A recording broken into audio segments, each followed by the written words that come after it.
બોટાદ જિલ્લાના ગરડા શહેરમાં આવેલ સુપ્રસિદ્ધ બીએપીએસ સ્વામિનારાયણ મંદિર ખાતે દર્શનાર્થે મુલાકાતે તારક મહેતા ઉલ્ટા ચશ્માના ફેમના જેઠાલાલ ઉર્ફે દિલીપભાઈ જોશી આવી પહોંચ્યા. ગરડા શહેરમાં આવેલ સુપ્રસિદ્ધ બીએપીએસ સ્વામિનારાયણ મંદિર ખાતે અનેક નામાંકિત કલાકારો દર્શનાર્થે આવતા હોય છે. જ્યારે આજ રોજ તારક મહેતા કા ઉલ્ટા ચશ્મા ફેમ જેઠાલાલ ઉર્ફે દિલીપભાઈ જોશી કે પોતે એક સ્વામિનારાયણ સત્સંગી અને સેવાભાવી વ્યક્તિ છે કે પોતે બીએપીએસ સ્વામિનારાયણ મંદિર ગરડા ખાતે દર્શનાર્થે મુલાકાતે આવ્યા હતા, જ્યાં ખાસો સમય રોકાયા હતા, ભગવાનના દર્શન કર્યા હતા. ત્યારબાદ બીએપીએસ સ્વામિનારાયણ મંદિરના કોઠારી સ્વામી પરમ પૂજ્ય આધ્યાત્મિક સ્વરૂપ સ્વામીના દર્શન લઈ અને મંદિરના દર્શનાર્થે મુલાકાત કરવામાં આવી હતી, તેમજ દરબારગઢ સહિતની મુલાકાત લેવામાં આવી હતી. જેઠાલાલ સાથે સેલ્ફી લેવા માટે લોકો ફડાફડી કરી રહ્યા હતા. આપ આજે ગઢડાની મુલાકાતે આવ્યા છો, કેવું લાગ્યું? બહુ જ જેને કહેવાય ને કે અદ્ભુત આનંદ, અદ્ભુત શાંતિનો અનુભવ થયો. આજે અમે બપોરે 12 વાગે અહીંયા આ પવિત્ર સ્થાનમાં આવ્યા, પછી અહીંયા ભોજન લીધું.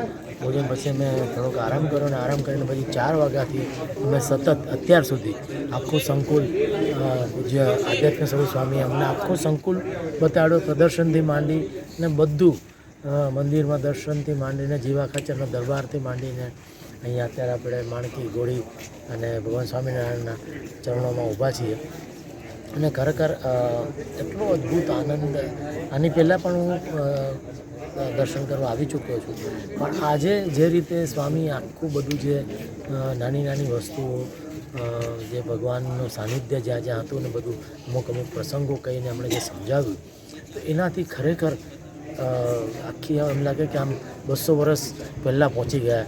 આપણે જીવા ખાચરના દરબારમાં હતા તો એ સમયનો આખો જે ઘર, એ સમયની આખી રહેણી કરણી, ત્યાં ભગવાને શું શું લીલા કરી, એ બધું એટલું બધું સુંદર રીતે સ્વામીએ સમજાવ્યું અને ખૂબ આનંદ આવી ગયો. અને ખરેખર એક ગર્વનો અનુભવ થઈ રહ્યો છે કે બીએપીએસ હું સત્સંગી છું અને પરમ પૂજ્ય પ્રમુખ સ્વામી મહારાજે માત્ર સત્સંગીઓ માટે નહીં, ગુણભાવીઓ માટે નહીં, પણ બધી જ જનતાઓ માટે આજે ભગવાન સ્વામિનારાયણનો સંકલ્પ હતો કે અહીંયા ગઢડા જેવા ગામમાં ટેકરા ઉપર આવું એક સુંદર મંદિર બનવું જોઈએ. એ અથાગ પરિશ્રમ, સ્વામીએ કહ્યું કે 40 વર્ષ લાગે આ મંદિરને બનતા. એટલો બધો પરમ પૂજ્ય પ્રમુખ સ્વામી મહારાજે અથાગ પરિશ્રમ કર્યો છે.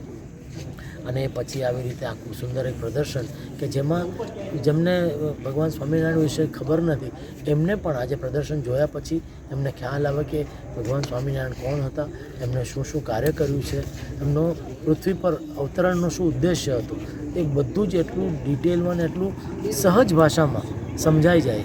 એમ જેને કહેવાય ને કે સામાન્ય માણસને પણ જેને આ સ્વામિનારાયણ સત્સંગ વિશે કે ભગવાન સ્વામિનારાયણ વિશે જરાય એમ કે ખબર ન હોય, એને પણ એટલું જ રોચક રીતે એમાં રસ પડે. અને ખરેખર એક મારી સાથે ઘણા એવા અમારા મિત્રો, અમારા સગા સંબંધીઓ હતા જે ગુણભાવી છે, જેમને ભગવાન સ્વામિનારાયણ વિશે એટલું બધું ખબર નથી, પણ એ લોકો ભાઈ એકદમ અભિભૂત થઈ ગયા આખું આ પ્રદર્શન જોઈને, આખું બધું આ વાતાવરણ જોઈને. કારણ કે મેં એમને કંઈ કહ્યું નહોતું જ્યારે અમને અહીંયા લઈ આવ્યું કે આપણે ગઢડા ગામમાં જઈએ છીએ, નાનકડું ગામડું છે પણ ત્યાં બીએપીએસનું મંદિર છે અને આપણે ત્યાં દર્શન કરવા જઈએ છીએ. મેં એમને એટલું જ કહ્યું હતું, પણ અહીંયા આવીને જે અનુભવ એ લોકોને થયો એટલો આહલાદક અને એટલો આધ્યાત્મિક અનુભવ એ લોકોને, એટલી શાંતિનો અનુભવ થયો કે ખરેખર બધા એકદમ જેને કહેવાય ને કે ચકાચોંધ થઈ ગયા છે કે આ શું અમે જોઈ રહ્યા છીએ.